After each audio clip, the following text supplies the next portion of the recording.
WSL, or Windows Subsystem for Linux. As the name suggests, it lets you run Linux in Windows.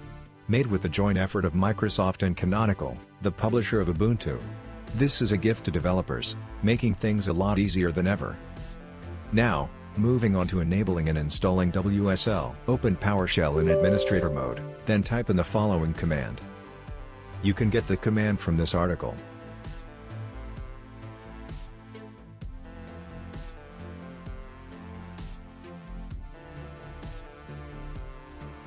Wait for it to complete. If you only want WSL1, go ahead and restart your system, else type in the next command for WSL2. Warning! For WSL2 to support, you need version 1903 or higher for x64 systems, and version 2004 or higher for ARM64 systems.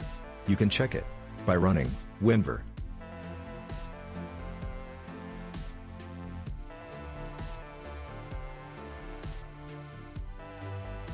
and press enter, then restart.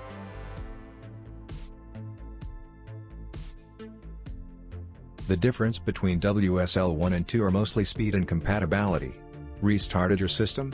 Good. Now, download and install the WSL2 Linux kernel from Microsoft for your device architecture. Finally, open PowerShell and set WSL2 as your default WSL environment.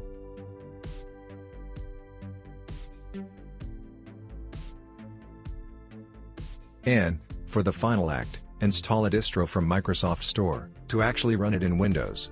Search Linux and install any distribution. I prefer Ubuntu. Run the installed distro from Start menu, and it will ask for a username and password. Enter them and you are good to go. Lastly, you can try out the new Windows terminal. It is cool and attractive. Open your distro. Some time. Then you can start using the Linux command line tools, utilities, and applications like cd, list, among many others. You can also type in WSL in PowerShell to open it directly, and it just works.